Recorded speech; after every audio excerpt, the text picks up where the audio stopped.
আগে দর্শনধারী পরে গুণবিচারী, তবে এই ক্ষেত্রে যেমন দর্শনধারী ঠিক তেমনই গুণবিচারী। একেবারে রূপে গুণে অতুলনীয় একটি নাস্তা রেসিপি, ভীষণ মজার এবং সুন্দর দেখতে এই চিংড়ি মাছের নাস্তাটি কিন্তু আপনি চাইলেই বানিয়ে নিতে পারেন আমার রেসিপিটি ফলো করে। প্রথমে আমরা একটা ডো তৈরি করে নেব। আমি এখানে ময়দা দিয়ে একটু ডো তৈরি করে নিচ্ছি।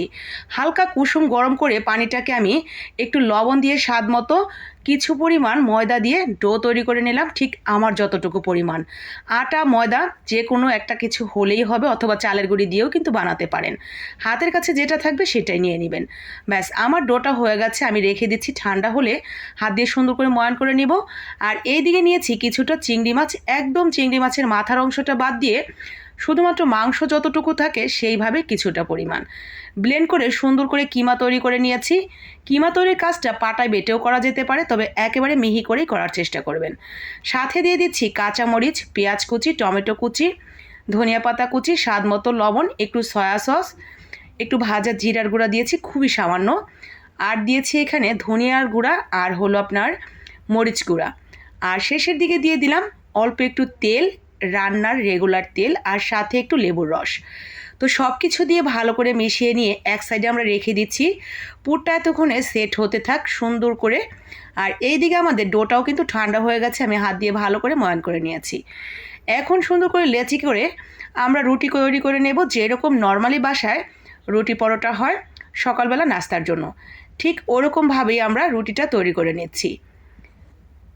তো রুটিটা আমি ঠিক এরকমভাবে তৈরি করে নিচ্ছি। বড় বড় করে রুটি তৈরি করলে আপনাদের একটাতেই 3টা 4টা করে তৈরি করে নিতে পারবেন, তবে আমি একটা থেকে 2টা বের করতে পেরেছি। ঠিক এইভাবে রুটিটা তৈরি করে নিয়েছি। এখন একটা কাটার দিয়ে ঠিক এইভাবে কেটে নিচ্ছি। এই কাটারটা হাতের কাছে না থাকলে যে কোনো বাটি, স্টিলের বাটি, গ্লাস এগুলো দিয়েও কিন্তু কাটা যেতে পারে। তো গোল গোল করে কেটে নিয়ে এইভাবে মাঝখানে পুরটা একটু লম্বা করে দিয়ে দিয়েছি। এখন ঠিক এইভাবে দেখেন, খেয়াল করলেই কিন্তু আপনারা এটা পেরে যাবেন, খুবই সহজ।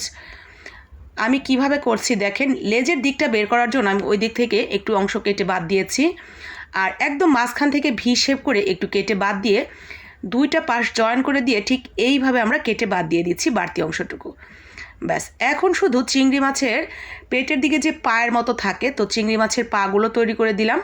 আর এই দিকে লেজটাকে ভাগ করে 2 অংশ করে দিয়েছি, আর মাথার দিকে যে একটা বড় কাটার মতো থাকে সেটা একটু টান দিয়ে লম্বা করে দিয়েছি। ব্যাস, একটা গোলমরিচ দিয়ে আমরা চোখটা তৈরি করে দিয়েছি। একেবারে হুবহু চিংড়ি মাছের মতো শেপটা তৈরি হয়ে গেছে। আপনাদের বোঝার সুবিধার জন্য আমি আর একটা তৈরি করছি, খেয়াল করুন ভালো করে। যে কেউ পেরে যাবেন, নাস্তাটা যে কারো প্রথম দর্শনেই মন জয় করে নেবে। আর আমি কতটুকু এই রেসিপির মাধ্যমে আপনাদের মন জয় করে নিতে পারলাম সেটা কিন্তু অবশ্যই কমেন্ট বক্সে জানাবেন। আর যদি মন জয় করেই ফেলি তাহলে কষ্ট করে একটা লাইক কমেন্ট করে বাকিদের মন পর্যন্ত পৌঁছানোর জন্য টুক করে একটা শেয়ার করে দিবেন, যদি আপনার হাতে 1 সেকেন্ড সময় থাকে।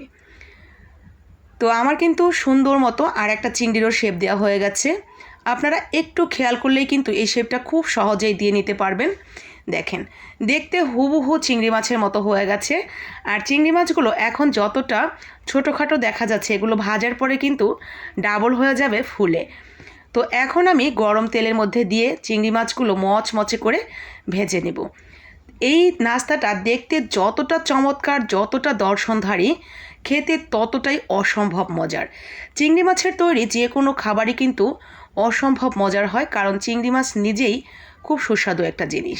তাই এই চিংড়ি মাছের তৈরি করা কোনো খাবারকে স্বাদ করার জন্য আসলে নিজেদের কিছু করতে হয় না, ও নিজের জন্য নিজেই যথেষ্ট, নিজেকে সুস্বাদু করে তোলার জন্য।